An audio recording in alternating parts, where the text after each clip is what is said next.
இயேசுவை நேசிப்பவர்கள் பைபிளை வாசிப்பார்கள். இந்த சேனலை பின்பற்றினால் ஓராண்டில் வேதாகமத்தை வாசித்து முடித்து விடலாம். ஃபாலோ பண்ணுங்க, சப்ஸ்கிரைப் பண்ணுங்க. யோசுவா 23 அதிகாரம். கர்த்தர் இஸ்ரவேலை சுற்றிலும் இருந்த அவர்களுடைய எல்லா சத்துருக்களாலும் யுத்தம் இல்லாதபடிக்கு இளைப்பார பண்ணி அநேக நாள் சென்ற பின்பு யோசுவா வயது சென்று முதிர்ந்தவன் ஆனபோது யோசுவா இஸ்ரவேலின் மூப்பரையும் தலைவரையும் நியாயாதிபதிகளையும் அதிபதிகளையும் மற்ற எல்லாரையும் அழைப்பித்து அவர்களை நோக்கி, நான் வயது சென்று முதிர்ந்தவனானேன். உங்கள் தேவனாகிய கர்த்தர் உங்களுக்கு முன்பாக இந்த சகல ஜாதிகளுக்கும் செய்த யாவையும் நீங்கள் கண்டீர்கள். உங்கள் தேவனாகிய கர்த்தர் தாமே உங்களுக்காக யுத்தம் பண்ணினார். பாருங்கள், யோர்தான் முதல் நான் நிர்மூலமாக்கினவைகளும் மேற்கிலுள்ள பெரிய சமுத்திரம் மட்டும் இன்னும் மீதியாயிருக்கிறவைகளுமான சகல ஜாதிகளின் தேசத்தையும் சீட்டு போட்டு உங்களுக்கு உங்கள் கோத்திரங்களுக்கு தக்கதாய் சுதந்திரமாக பங்கிட்டேன். உங்கள் தேவனாகிய கர்த்தர் உங்களுக்கு சொன்னபடியே நீங்கள் அவர்களுடைய தேசத்தை கட்டிக்கொள்ளும்படிக்கு உங்கள் தேவனாகிய கர்த்தர் தாமே அவர்களை உங்களுக்கு முன்பாக துரத்தி உங்கள் பார்வையினின்று அகற்றி போடுவார். ஆகையால் மோசேயின் நியாயப்பிரமாண புஸ்தகத்தில் எழுதியிருக்கிறதை விட்டு வலதுபுறமாகிலும் இடதுபுறமாகிலும் விலகி போகாமல் அதையெல்லாம் கைக்கொள்ளவும் செய்யவும் நிர்ணயம் பண்ணிக்கொள்ளுங்கள். உங்களுக்குள்ளே மீதியாயிருக்கிற இந்த ஜாதிகளோடு கலவாமலும் அவர்களுடைய தேவர்களின் பேரை நினையாமலும் அவைகளை கொண்டு ஆணையிடாமலும் அவைகளை சேவியாமலும் பணிந்து கொள்ளாமலும் இருக்கும்படி எச்சரிக்கையாயிருங்கள். இந்நாள் மட்டும் நீங்கள் செய்தது போல உங்கள் தேவனாகிய கர்த்தரை பற்றிக் கொண்டிருங்கள். கர்த்தர் உங்களுக்கு முன்பாக பெரியவைகளும் பலத்தவைகளுமான ஜாதிகளை துரத்தியிருக்கிறார். இந்நாள் மட்டும் ஒருவரும் உங்களுக்கு முன்பாக நிற்கவில்லை. உங்களில் ஒருவன் 1000 பேரை துரத்துவான். உங்கள் தேவனாகிய கர்த்தர் உங்களுக்கு சொன்னபடி அவர்தாமே உங்களுக்காக யுத்தம் பண்ணுகிறார். ஆகையால் உங்கள் தேவனாகிய கர்த்தரில் அன்பு கூறும்படி உங்கள் ஆத்துமாக்களை குறித்து மிகவும் எச்சரிக்கையாயிருங்கள். நீங்கள் பின்வாங்கி போய் உங்களுக்குள்ளே மீதியாயிருக்கிற இந்த ஜாதிகளை சேர்ந்து அவர்களோடே சம்பந்தம் கலந்து நீங்கள் அவர்களிடத்திலும் அவர்கள் உங்களிடத்திலும் உறவாடினால் உங்கள் தேவனாகிய கர்த்தர் இனி இந்த ஜாதிகளை உங்களுக்கு முன்பாக துரத்திவிடமாட்டார் என்றும் உங்கள் தேவனாகிய கர்த்தர் உங்களுக்கு கொடுத்த இந்த நல்ல தேசத்திலிருந்து அழிந்து போகுமட்டும் அவர்கள் உங்களுக்கு கண்ணியாகவும் வலையாகவும் உங்கள் விழாக்களுக்கு சவுக்காகவும் உங்கள் கண்களுக்கு முள்ளுகளாகவும் இருப்பார்கள் என்றும் நிச்சயமாய் அறியுங்கள். இதோ, இன்று நான் பூலோகத்தார் எல்லாரும் போகிற வழியே போகிறேன். உங்கள் தேவனாகிய கர்த்தர் உங்களுக்காக சொன்ன நல்வார்த்தைகளிலெல்லாம் ஒரு வார்த்தையும் தவறிப்போகவில்லை என்பதை உங்கள் முழு இருதயத்தாலும் உங்கள் முழு ஆத்துமாவாலும் அறிந்திருக்கிறீர்கள். அவைகளெல்லாம் உங்களுக்கு நிறைவேறிற்று. அவைகளில் ஒரு வார்த்தையும் தவறிப்போகவில்லை.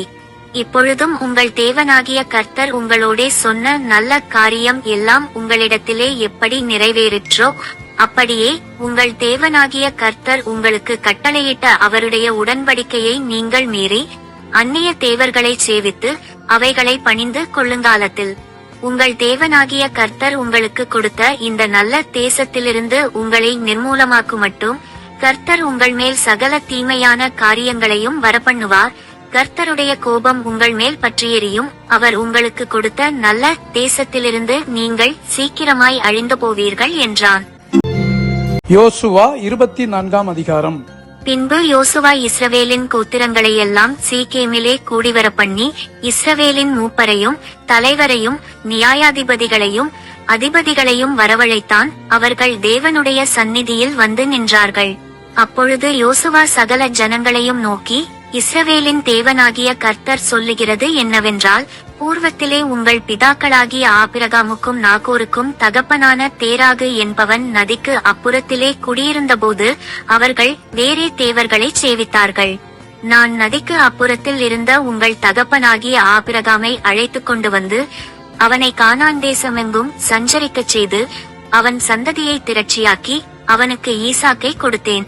ஈசாக்குக்கு யாக்கோபையும் ஏசாவையும் கட்டளையிட்டு ஏசாவுக்கு சேயீர் மலைத்தேசத்தை சுதந்தரிக்கும்படி கொடுத்தேன். யாக்கோபும் அவன் பிள்ளைகளுமோ எகிப்துக்கு போனார்கள். நான் மோசேயையும் ஆரோனையும் அனுப்பி எகிப்தியரை வாதித்தேன். அப்படி அவர்கள் நடுவிலே நான் செய்த பின்பு உங்களை புறப்பட பண்ணினேன். நான் உங்கள் பிதாக்களை எகிப்திலிருந்து புறப்பட பண்ணினபோது சமுத்திரக்கரைக்கு வந்தீர்கள். எகிப்தியர் இரதங்களோடும் குதிரை வீரரோடும் உங்கள் பிதாக்களை சிவந்த சமுத்திரம் மட்டும் பின்தொடர்ந்தார்கள். அவர்கள் கர்த்தரை நோக்கி கூப்பிட்டார்கள். அப்பொழுது அவர் உங்களுக்கும் எகிப்தியருக்கும் நடுவே அந்தகாரத்தை வரப்பண்ணி சமுத்திரத்தை அவர்கள் மேல் புரளச் செய்து அவர்களை மூடி போட்டார். நான் எகிப்திலே செய்ததை உங்கள் கண்கள் கண்டது. பின்பு வனாந்தரத்தில் அநேக நாள் சஞ்சரித்தீர்கள். அதற்கு பின்பு உங்களை யோர்தானுக்கு அப்புறத்திலே குடியிருந்த ஏமோரியரின் தேசத்திற்கு கொண்டு வந்தேன். அவர்கள் உங்களோடு யுத்தம் பண்ணுகிற போது அவர்களை உங்கள் கையில் ஒப்புக் கொடுத்தேன். அவர்கள் தேசத்தை கட்டிக்கொண்டீர்கள். அவர்களை உங்கள் முகத்தினின்று அழித்துவிட்டேன். அப்பொழுது சிப்போரின் குமாரன் பாலாக் என்னும் மோவாபியரின் ராஜா எழும்பி இஸ்ரவேலோடு யுத்தம் பண்ணி உங்களை சபிக்கும்படி பேயோரின் குமாரனாகிய பிலேயாமை அழைத்தனுப்பினான். பிலேயாமுக்கு செவி கொடுக்க எனக்கு சித்தமில்லாததினாலே அவன் உங்களை ஆசீர்வதிக்கவே ஆசீர்வதித்தான். இவ்விதமாய் உங்களை அவன் கைக்கு தப்புவித்தேன். பின்பு யோர்தானை கடந்து எரிகோவுக்கு வந்தீர்கள். எரிகோவின் குடிகளும் எமோரியரும் பெரிசியரும் கானானியரும் ஏத்தியரும் கிர்காசியரும் ஏவியரும் எபூசியரும் உங்களுக்கு விரோதமாக யுத்தம் பண்ணினார்கள். ஆனாலும் அவர்களை நான் உங்கள் கையிலே ஒப்புக் கொடுத்தேன். எமோரியரின் 2 ராஜாக்களையும் உங்கள் பட்டயத்தாலும் உங்கள் வில்லாலும் நீங்கள் துரத்தவில்லை. நான் உங்களுக்கு முன்பாக குளவிகளை அனுப்பினேன். அவைகள் அவர்களை உங்கள் முன்னின்று துரத்திவிட்டது. அப்படியே நீங்கள் பண்படுத்தாத தேசத்தையும் நீங்கள் கட்டாத பட்டணங்களையும் உங்களுக்கு கொடுத்தேன். அவைகளில் குடியிருக்கிறீர்கள். நீங்கள் நடாத திராட்சை தோட்டங்களின் பலனையும் ஒலிவத்தோப்புகளின் பலனையும் புசிக்கிறீர்கள் என்றார். ஆகையால் நீங்கள் கர்த்தருக்கு பயந்து அவரை உத்தமமும் உண்மையுமாய் சேவித்து உங்கள் பிதாக்கள் நதிக்கு அப்புறத்திலும் எகிப்திலும் சேவித்த தேவர்களை அகற்றிவிட்டு கர்த்தரை சேவியுங்கள்.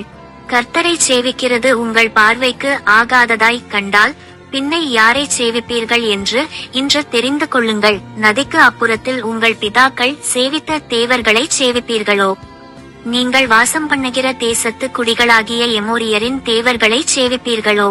நானும் என் வீட்டாருமோவென்றால் கர்த்தரையே சேவிப்போம் என்றான்.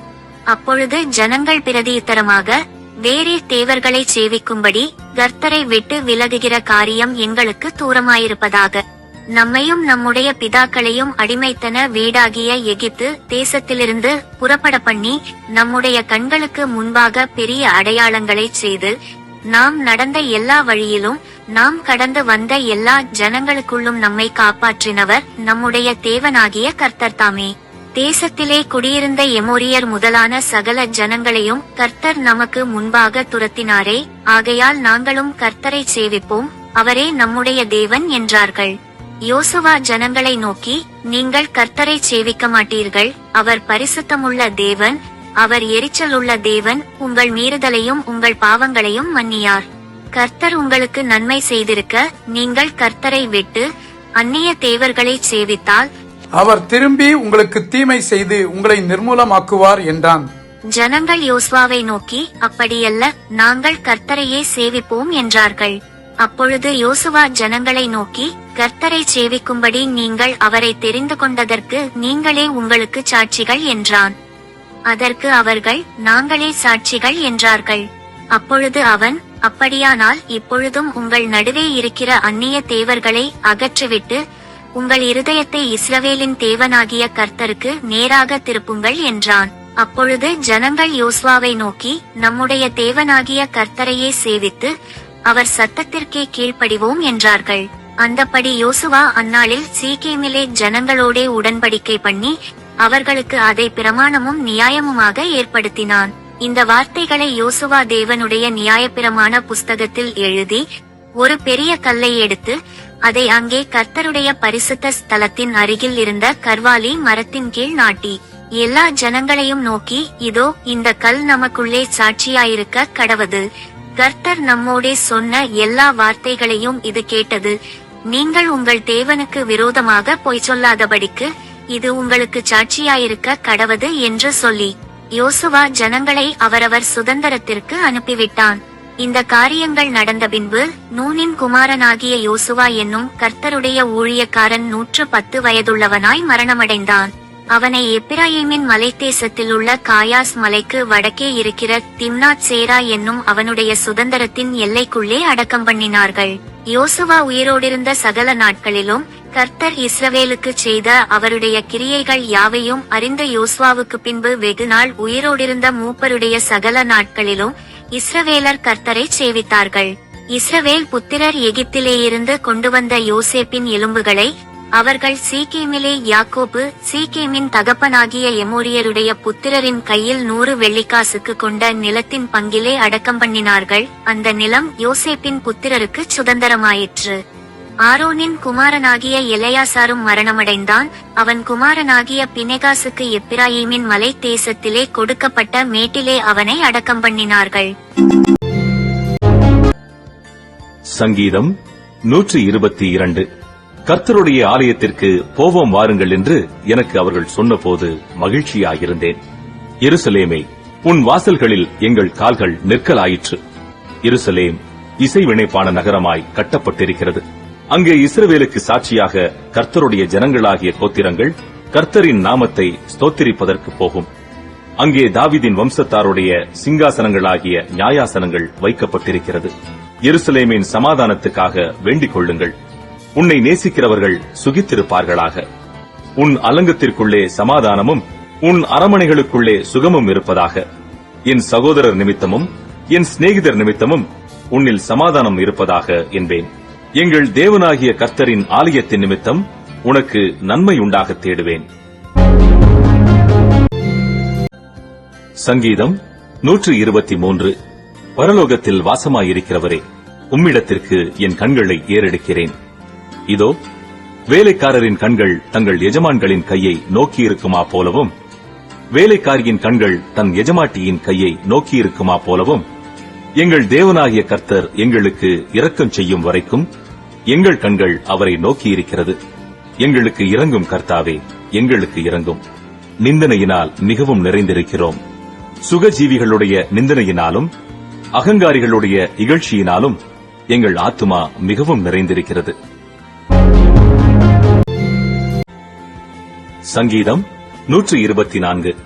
மனுஷர் நமக்கு விரோதமாய் எழும்பின போது கர்த்தர் நமது பக்கத்தில் இராவிட்டால், கர்த்தர் தாமே நமது பக்கத்தில் இராவிட்டால், அவர்கள் கோபம் நம்மேல் எரிகையில் நம்மை உயிரோடே விழுங்கியிருப்பார்கள். அப்பொழுது தண்ணீர்கள் நம்மேல் பாய்ந்து வெள்ளங்கள் நமது ஆத்துமாவின் மேல் பெருகி கொந்தளிக்கும் ஜலங்கள் நமது ஆத்துமாவின் மேல் புரண்டு போயிருக்கும் என்று இஸ்ரவேல் இப்பொழுது சொல்வதாக. நம்மை அவர்களுடைய பற்களுக்கு இரையாக ஒப்புக்கொடாதிருக்கிற கர்த்தருக்கு ஸ்தோத்திரம். வேடருடைய கண்ணிக்கு தப்பின குருவியைப் போல நம்முடைய ஆத்துமா தப்பிற்று. கண்ணி தெரித்தது, நாம் தப்பினோம். நம்முடைய சகாயம் வானத்தையும் பூமியையும் உண்டாக்கின கர்த்தருடைய நாமத்தில் உள்ளது.